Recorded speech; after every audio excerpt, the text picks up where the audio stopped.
बोल बांके बिहारी लाल की जय। आज हम सुनेंगे कि राजा परीक्षित कौन थे और राजा परीक्षित ने श्रीमद् भागवत पुराण क्यों सुना। ऐसा है कि जब महाभारत का युद्ध समाप्त हो जाता है तो युधिष्ठिर को हस्तिनापुर की राजगद्दी पे बिठा देते हैं। जब सारा काम हो जाता है तो श्री कृष्ण कहते हैं कि पांडवों से कहते हैं कि अब मैं ना द्वारका वापस जाना चाहता हूँ। जैसे ही वो कहते हैं कि मैं द्वारका वापस जाना चाहता हूँ तो वहाँ पर एक अश्वत्थामा जो कि द्रोणाचार्य गुरु के पुत्र होते हैं, वो अपना बदला लेने के लिए ब्रह्मास्त्र से पांचों पांडवों को जला देना चाहते हैं। अब अश्वत्थामा ने क्या बदला लेना था पांडवों से। ऐसा होता है जब महाभारत में दुर्योधन का पैर टूट जाता है और वो युद्ध भूमि में बिल्कुल अकेला लेटा होता है तो उस टाइम अश्वत्थामा उसके पास जाते हैं, कहते हैं दुर्योधन तू दुखी मत हो, तू अगर कहे तो मैं देखो आज रात ही पांचों पांडवों का सिर काट के लाके दे सकता हूँ। तो दुर्योधन कहता है अगर तू ऐसा करेगा तो तेरा बड़ा उपकार होगा। तो अश्वत्थामा कहते हैं नहीं, आज मैं जरूर उनका सिर काट के तेरे को मैं दूंगा, तू दुखी मत हो। उसके बाद अश्वत्थामा जाते हैं कृपाचार्य के पास, ऐसे कहते हैं कि मैंने ऐसे ऐसे दुर्योधन को पूछा तो आपकी क्या सम्मति है इसमें। कृपाचार्य कहते हैं नहीं नहीं, इतना धर्म और मत करना। पर अश्वत्थामा को बड़ा घमंड होता है कि मेरे पास शिव जी का वरदान है, मेरे पास ब्रह्मास्त्र है, तो वो उनकी कोई बात नहीं सुनता और पांडवों की सेना में घुस जाता है और ब्रह्मास्त्र से सेना के चारों तरफ आग लगा देता है। आग लग जाती है तो सबका ध्यान उधर चला जाता है और ये जहाँ पर इस बात का अंतर्यामी श्री कृष्ण जी को पता चल जाता है कि अश्वत्थामा आज ये करने वाला है। तो वो पांचों पांडवों को कहते हैं आप आज किसी और डेरे में सो जाओ। तो वो किसी और डेरे में जाके सोते हैं। जब ये वहां जाता है तो वहां 5 लोग सोए होते हैं, सबका सिर काट के ले आता है। बाद में जब पता चलता है कि वो ये तो पांडव है ही नहीं, ये तो पांडवों के 5 पुत्र हैं जिनका मैं सिर काट के ले आया। और जब द्रौपदी को पता चलता है वो तो बहुत विलाप करती है, बहुत रोती है कि मेरे बच्चों के साथ कि किसने ऐसा किया। जब उसको पता चलता है कि अश्वत्थामा काट के ले गया तो द्रौपदी ये प्रतिज्ञा करती है जब तक अश्वत्थामा नहीं मर जाता मैं अंजल ग्रहण नहीं करूंगी। उसके बाद अर्जुन और अश्वत्थामा का बहुत युद्ध होता है और युद्ध में अर्जुन अश्वत्थामा को मारता नहीं है, कहता मेरे गुरु का पुत्र है, ये तो अधर्मी है, पर गुरु के पुत्र को मारना भी कोई धर्म नहीं है। तो वो उसको बांध के द्रौपदी के पास ले आता है, कहता है देख द्रौपदी, मैंने इसको मारा तो नहीं लेकिन मैं इसको पकड़ के तेरे पास ले आया हूँ, अब तू जैसा कहती है ऐसे ही करेंगे। तो द्रौपदी को बड़ा विचार करती है, कहती है जैसे मैं अपने पुत्रों के मरने पर इतनी दुखी हुई ऐसे ही इसकी माँ कृपा भी बड़ी दुखी होगी। तो वो कहती है मैं अपनी प्रतिज्ञा वापस लेती हूँ, आप इसको छोड़ दो। तो अर्जुन उसका सिर मुंडाते हैं और उसके सिर में तलवार से जो मणि होती है उसको उतार लेते हैं और बिल्कुल निर्जीव करके नगर के बाहर फेंक आते हैं। अब आज वही अश्वत्थामा जब ये सुनता है कि ये कृष्ण अब द्वारका जाना चाहते हैं तो वो अपना ब्रह्मास्त्र छोड़ देता है पांचों पांडवों को। उसका वो ब्रह्मास्त्र 5 हिस्सों में पांचों पांडवों की तरफ जाता है उनको जलाने के लिए। जब वो उसके 5 टुकड़े होते हैं तो उसका एक अंगारा उत्तरा जो उस टाइम गर्भवती होती है उसके गर्भ में चला जाता है। उत्तरा कौन है? अभिमन्यु जो महाभारत में चक्रव्यूह में मर जाता है उसकी विधवा पत्नी होती है उत्तरा, वो गर्भवती होती है। तो उसके वो अंगारा अंदर जाते ही ब्रह्मास्त्र का वो तो तड़प उठती है जैसे उसके उदर में आग ही लग गई है। वो भागती भागती कुंती के पास जाती है, माँ देखो क्या हो गया, बड़ी जलन हो रही है। तो कुंती उसको लेकर श्री कृष्ण के पास जाती है, कृष्ण प्लीज इसके उदर की पीड़ा को मिटाओ, प्लीज इसके गर्भ को बचाओ। तो श्री कृष्ण उस टाइम अपने सुदर्शन चक्र को आज्ञा देते हैं कि तू गर्भ में जाके इसके गर्भ में जो संतान है उसकी रक्षा कर, इसके गर्भ की रक्षा कर। और आप भी पांडवों का बचाव करके वो भी एक बड़ा सूक्ष्म सा रूप बना के उत्तरा के पेट में जाते हैं और अंदर गदा चलाते हैं। जब उसके गर्भ में परीक्षित उत्तरा के गर्भ में परीक्षित होते हैं वो देखते हैं जैसे ही उन्होंने सांवली सूरत मोहिनी मूरत देखते हैं तो वो गर्भ का बच्चा चेतन हो जाता है। वो कहता है इतनी सुंदर सांवली मूरत कहाँ है? फिर वो चेतनता में कहता है शायद माँ के गर्भ में ये दूसरा बालक है। और वो कृष्ण उसके गर्भ को बचा के पांडवों को बचा लेते हैं। क्यों बचाते हैं? क्योंकि पांडवों का बड़ा विश्वास होता है कृष्ण में, वो बड़ी भक्ति करते हैं कृष्ण को। उनके लिए कृष्ण शायद रिश्तेदार था, लेकिन वो उसको भगवान की दृष्टि में ही देखते हैं। उनकी भक्ति, उनके त्याग, उनके प्यार को देख के कृष्ण जो है पांचों पांडवों को और उत्तरा के गर्भ के बच्चे को भी बचा लेते हैं। अब उत्तरा के गर्भ से जब परीक्षित पैदा होते हैं, जब पैदा होते हैं तो आंखें खोलते, आंखें खोल के चारों तरफ देखते हैं। क्या देखते हैं? जो मैंने घर में इतनी सुंदर सांवली मूरत देखी थी वो कहाँ है, वो कहाँ है? सारी तरफ देखते हैं, उनको कहीं नजर नहीं आती। तो ब्राह्मण लोग जो वहाँ आए होते हैं वो कहते हैं कि ये बालक जिसने आंखें खोलते ही सबकी परीक्षा लेनी शुरू कर दी, तो ये परीक्षित है, इसका नाम परीक्षित रखा जाए कि इसने जन्म लेते ही लोगों की परीक्षा लेनी शुरू कर देती है। अब वो परीक्षित जो है पांडवों और कौरवों के इकलौते उत्तराधिकारी होते हैं। पांडवों के तो पांचों पुत्र उसने अश्वत्थामा ने मार दिए, और अभिमन्यु जो था वो युद्ध भूमि में चक्रव्यूह में फंस के मर गया, और कौरवों के भी 100 पुत्र मर गए। अब परीक्षित ही अकेले होते हैं। ऐसे ही बड़े वर्ष बीत जाते हैं, युधिष्ठिर राज्य करते हैं। बहुत वर्ष बीतने के बाद जब अर्जुन आके युधिष्ठिर को बताते हैं कि श्री कृष्ण तो अंतर ध्यान हो गए, वो तो स्वर्ग को पधार गए, तो फिर पांचों पांडव सोचते जब कृष्ण ही चला गया तो अब हमारा क्या काम है धरती में। तो वो पांचों पांडव द्रौपदी को लेके परीक्षित को राजगद्दी सौंपकर और वो भी हिमालय की चोटी में जाते हैं, पूजा पाठ करके ध्यान लगा के अपने अपने शरीर को त्याग देते हैं। अब राजगद्दी मिली परीक्षित जी को। परीक्षित जी बड़े धर्मात्मा, बड़े ही साहसी, बड़े अच्छे कर्म करने वाले राजा थे। पूरी प्रजा का तो वो अपने बच्चों की तरह ध्यान रखते थे, जैसे बच्चों का कोई ध्यान रखता है इस तरह वो थे। जब राजा परीक्षित 7 द्वीपों के राजा को जीतकर अपने अधीन कर लेते हैं तो उन्होंने विचारा राजा युधिष्ठिर के राज्य भोगने तक तो द्वापर था, कि जब युधिष्ठिर राज्य कर रहे थे तब तक द्वापर था, और अब तो कलयुग आ गया आया है, पर हम अपने राज्य में कलयुग को नहीं आने देंगे। ये वो अपनी प्रतिज्ञा करते हैं। ऐसा विचार कर ये जानने के लिए निकल जाते हैं, रोज जाते हैं कहीं ना कहीं, यही देखते हैं कहीं मेरे राज्य में किसी कलयुग ने प्रवेश तो नहीं कर लिया, कलयुग मेरे राज्य में आ तो नहीं गया।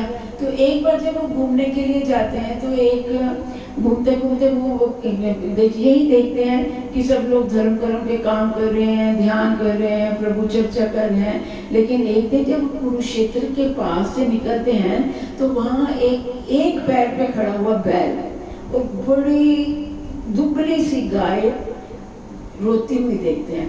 वो दोनों आपस में बातचीत करते हैं। ये पेड़ के पीछे छुप के उनकी बात सुनते हैं कि तो गाय भी बड़ी दुखी है, अब तो कलयुग आ जाएगा, कृष्ण का राज्य बड़ा अच्छा था, अब तो धर्म कर्म खत्म हो जाएंगे। अब जब वो बैल होता है वो धर्म रूप होता है, उसके 3 पाँव कैसे टूट जाते हैं, सिर्फ एक सत्य का पाँव रह जाता है, बाकी दया धर्म वो सब तीनों पाँव उसके टूट जाते हैं, क्योंकि कलयुग का आगमन हो गया होता है। अब जब ये राजा उन दोनों को देखते हैं तभी इनकी बातें सुन ही रहे होते हैं, उसी समय रथ पर सवार होकर एक शूद्र बहुत ही सेना साथ लिए हुए, राजाओं का वेश बनाए हुए, काले कपड़े मुकुट पहने हुए, सोटा हाथ में लिए बांधे गाय और बैल को धमकाने लगा था। वो उतरा और उसको पांव से ठोकर मार के उनको और खूब धमकाने लगा उनको।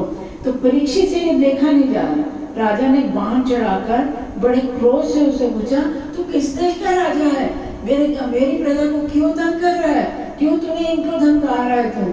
तो वो राजा के भय से चुप हो जाता है, कोई जवाब नहीं देता।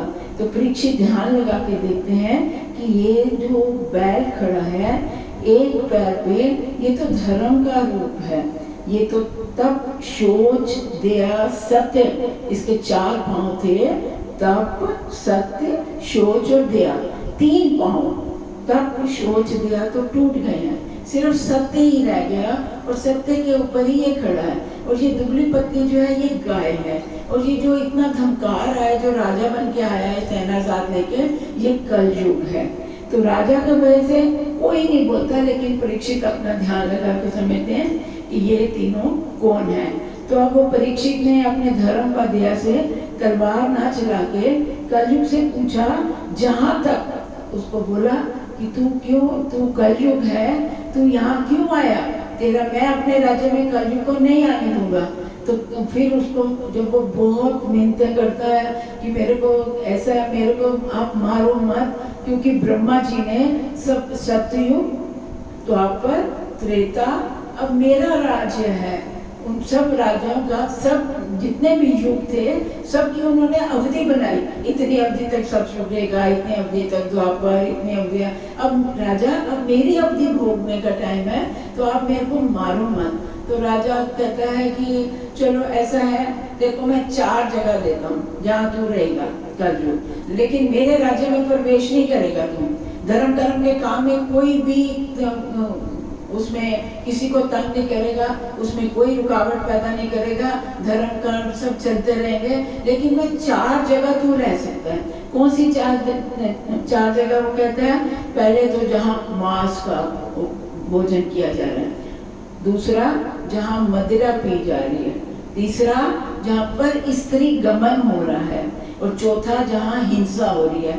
कौन से 4? मांस खाया जा रहा है, मदिरा पी जा रही है, पर स्त्री गमन हो रहा है और हिंसा हो रही है। इन 4 जगह पर वो कलयुग को इजाजत देता है कि तू वहां जा सकता है, तेरे को पूरी इजाजत है, क्योंकि सबसे ज्यादा अधर्म इन्हीं 4 जगहों पर ही होता है। तो कलयुग उसके पांव पकड़कर बहुत विनती करता है कि राजा एक जगह और दे दो जहाँ मैं निवास करूँ। तो राजा बड़े सोच समझ के कहता है, अच्छा जहाँ पर स्वर्ण होएगा, सोना होएगा, चल तू वहीं भी रह जाना। तो अब इस तरह 5 स्थानों पर कलयुग को रहने की इजाजत मिल जाती है, और वो राजा के गाय और बैल भी अपने अपने स्थान में चले जाते हैं। और राजा परीक्षित के राज्य में कलयुग कभी नहीं आया, कभी भी नहीं आया।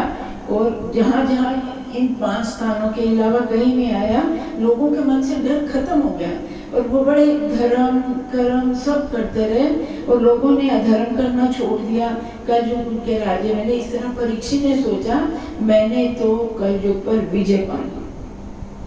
अब एक दिन राजा शिकार के लिए जाना चाहता है, तो वो कहता है सारे खजाने खोलो, जितने भी खजानों के कमरे होते हैं। राजा परीक्षित सारे खजानों के दरवाजे, खूब हीरे मोती मणिया, सब कई तरह के औजार, सोने चांदी हीरे जवाहरात के देखता है। देखते देखते उसकी एक नजर पड़ती है, एक बड़ा सुंदर मुकुट, सोने के ऊपर हीरे जवाहरात जड़े हुए हैं। राजा का बड़ा मन करता है, वो उठा के उस मुकुट को अपने सिर में रख लेता है और शिकार खेलने के लिए जाता है। अब उस मुकुट सोने का, और राजा ने इजाजत दी कलयुग को कि तू सोने में भी रह सकता है। जैसे ही राजा ने वो सोने का हीरा जवाहरात से जड़े मुकुट अपने सिर पे रखा, उसी टाइम राजा के सिर में, दिमाग में कलयुग प्रवेश कर गया। अब राजा जब शिकार खेलने जाता है, तो शिकार खेलते खेलते वो अपने साथियों से बिछड़ जाता है। बिछड़ के जब वो जाता है, बड़ा घबरा जाता है, उसको बड़ी प्यास लगती है। तो प्यास के लिए वह जाता, देखता है एक भिंडी ऋषि जी का आश्रम है। तो भिंडी ऋषि ध्यान में बैठे हैं, बिल्कुल एकदम जैसे उन्होंने अपना मन चित्त पूरा परमेश्वर में लगाया हुआ है। तो भिंडी ऋषि कुटिया को देखते हैं और कहते हैं, मैं राजा परीक्षित, अभिमन्यु का पुत्र। राजा से उन्हें पानी मांगा, आंखें बंद कर अपने, लेकिन राजा तो पूरे ध्यान में, ऋषि तो पूरे ध्यान में होते हैं, वो राजा की कोई भी बात नहीं सुनते, बिल्कुल अपने में लवलीन होते हैं अपने पूजा पाठ में, तो वो सुनते ही नहीं। तो राजा कहते हैं, राजा को बड़ा क्रोध आ जाता है। क्यों क्रोध आया? मुकुट पहना सोने का, जिसमें कलयुग ने प्रवेश कर लिया। जो इतना धर्मात्मा राजा, धर्म कर्म करने वाला, ऋषि मुनि संतों का पूरा आदर मान करने वाला राजा के धर्मात्मा हरिभक्त होते हुए भी उन्होंने बोला पानी दीजिए, मेरे को बहुत प्यास लग गया। तो राजा को बहुत क्रोध आ जाता है। वो कहता है इतना धर्मात्मा हरिभक्त होते हुए भी भूख प्यास लगने से क्रोध उत्पन्न हुआ। मैं सातवां द्वीप का राजा आज तुम्हारे द्वार पे खड़ा हूँ और तुम उत्तर तो देना दूर रहा, अब पानी देना दूर रहा, अब तो उत्तर ही नहीं दे रहे। लेकिन मुनि तो ध्यान में थे, उन्होंने कुछ नहीं सुना। अब राजा घोड़े से उतरते हैं, देखते हैं नीचे एक मरा हुआ सांप पड़ा है। वो सांप को तलवार से उठाते हैं और उसको फेंक देते हैं भिंडी ऋषि के गले में। तो ऋषि तो ध्यान में होते हैं, वो तब भी आँख नहीं खोलते, मस्त होते हैं। राजा वापस घर आता है, जैसे ही वो मुकुट उतारते हैं, ओहो ये मैंने क्या कर दिया, मेरे जैसा प्रभु भक्त धर्मात्मा मेरे को क्रोध क्यों आया? इसलिए कि मेरे को पानी नहीं पिलाया ऋषि ने, मेरे को ऐसा ज्ञान क्यों नहीं हुआ कि ऋषि ब्रह्म लीन हुए हुए हैं, वो देख ही नहीं रहे, वो सुन ही नहीं रहे, वो तो प्रभु की लीला में मस्त है, मैंने मेरा क्यों? तब उनको ज्ञान होता है, पर उसके लिए वो बड़ा पश्चाताप भी करते हैं। लेकिन तब तक तो जैसे ये भिंडी ऋषि के गले में सांप डालते हैं, वैसे वहाँ के जो बालक लोग होते हैं भागते जाते हैं भिंडी ऋषि के बेटे श्रृंगी ऋषि को बताने के लिए। ऐसे ऐसे राजा परीक्षित आए, उन्होंने पानी मांगा। आपके पिता तो बिल्कुल ध्यान में लीन थे, उन्होंने पानी नहीं बिछाया, पानी नहीं पिलाया। राजा को बड़ा क्रोध आया, उन्होंने सांप आपके पिताजी के गले में डाल दिया और आपके पिताजी मर गए। अब बालक थे, जितना उन्होंने देखा, जिनको जितना समझ आया, श्रृंगी ऋषि तो गए, नदी में स्नान किया, उंगली हाथ में पानी लिया, श्राप दिया, राजा परीक्षित आज के 7वें दिन तू तक्षक सांप के काटने से मर जाए।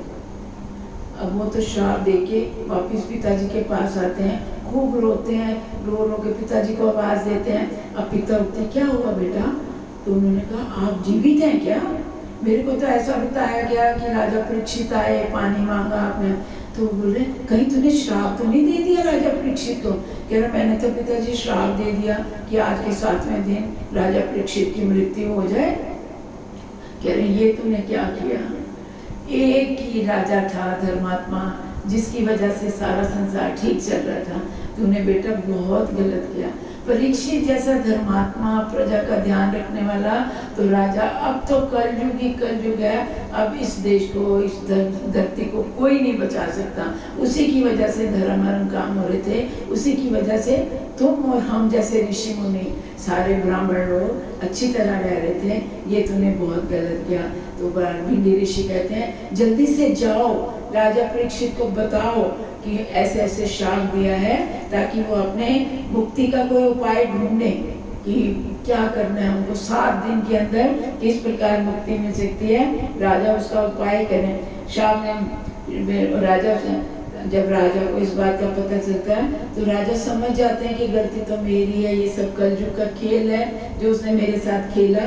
तो राजा कहते हैं कि सब ब्राह्मणों से परामर्श करते हैं, कोई कहता है जप करो, कोई कहता है तप करो, कोई कहता है दान करो, कोई कहता है तीर्थ स्थानों में जाके स्नान करो। जितने लोग सब अलग अलग बातें बताते हैं। तभी वहाँ नारद मुनि आते हैं। नारद मुनि परीक्षित अपने बेटे को देते हैं राज्य और निकल पड़ते हैं। रास्ते में उनको नारद मुनि मिलते हैं। नारद मुनि कहते हैं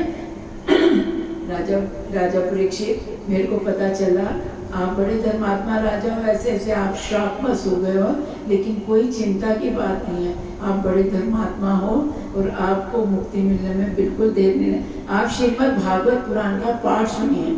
तो वो कहते हैं राजा परीक्षित श्रीमद् भागवत पुराण क्या है? बोल रहे हैं जितना जप तप दान पूजा पाठ से फल मिलता है, उतना पाठ श्रीमद् भागवत पुराण के 4 श्लोक एक दिन प्रतिदिन करने से या एक पूरा सप्ताह सुनने से आदमी को पूर्ण रूप से मुक्ति मिलती है। इसमें कोई भी दुविधा नहीं है। ये पुराण बहुत ही महिमा वाला, इसका सबसे ज़्यादा महत्व है। इसको प्रतिदिन भी पाठ करो, चाहे 2 श्लोक पढ़ो, 2 पेज पढ़ो, और अगर सप्ताह पढ़ो तो उसका तो कोई अंत ही नहीं कि क्या महत्व है।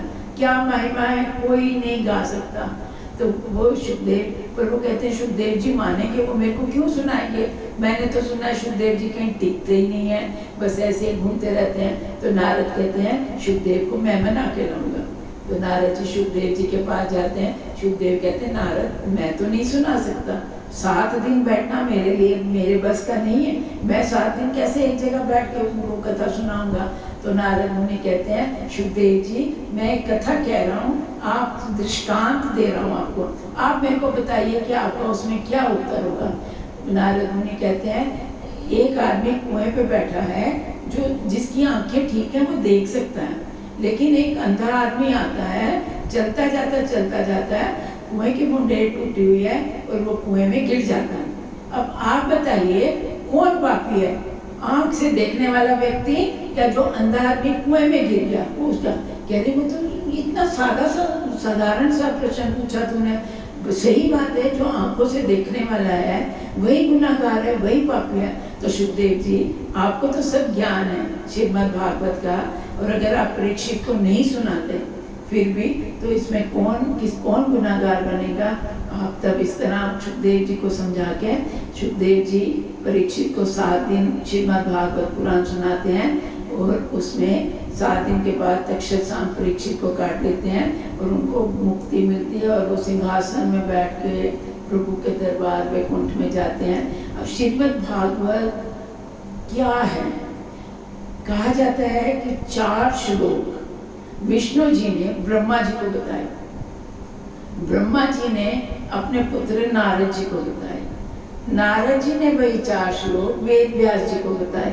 वेद व्यास जी इतने ज्ञानी थे, उन्होंने कहा सब वेदों के मंत्रों को समझना लोगों के लिए बड़ा मुश्किल है, सारे वेदों का मथन करके उन्होंने विस्तार से श्रीमद् भागवत पुराण लिखा, और फिर उन्होंने वही भागवत पुराण अपने पुत्र सुखदेव जी को सुनाया, और सुखदेव जी ने परीक्षित को सुनाया। इस तरह हम सब भी अपना श्रीमद् भागवत का पुराण जरूर पढ़ा करें। आप देखो सब मंदिरों में भी अगर पाठ रखा जाता है, कोई भी अगर 10 मिनट 15 मिनट, तो श्रीमद् भागवत ही रखा जाता है। अगर सप्ताह रखा जाता है तो श्रीमद् भागवत ही रखा जाता है, क्योंकि इसका महत्व शब्दों में वर्णन करना बहुत मुश्किल है।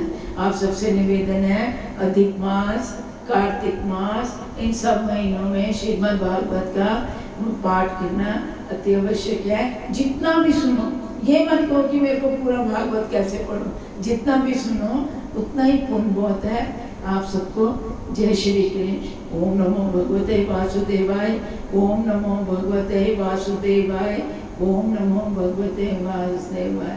भजमन नारायण नारायण नारायण, भजमन नारायण नारायण नारायण, श्रीमन नारायण नारायण नारायण। ये प्रभु परीक्षित ने क्यों सुखदेव जी से श्रीमद् भागवत सुनी, इसको कहने समझने या मेरे को व्याख्या करने में किसी तरह की गलती हो गई है तो मैं क्षमा प्रार्थी हूँ। ओम हरे नमः, हरे नमः, हरे नमः।